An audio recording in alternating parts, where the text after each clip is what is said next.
Right now we're doing 3D printed cars where we have to make an outline, basically like a base of a car, and have it fit a motor and be either powered by gears or rubber band like power. I'm designing a minivan because I thought most people wouldn't do a minivan. So I'm making a minivan, and then I'm going to use like a pulley system with rubber bands and like little pulleys to make it move with a battery and a little motor. Currently I'm working on a 3D modeling of a house that is built at a 3/4 scale. It's an A-frame house, and the project will take around 20 to 25-ish hours to complete.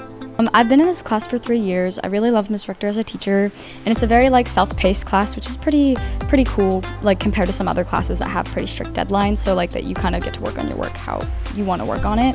And I just like the environment that you get to come in and work and do all these like mechanical drawings and different stuff. And you like, so very like problem solving, and like I have a lot of questions, but I just kind of have to figure it out until I find something that works.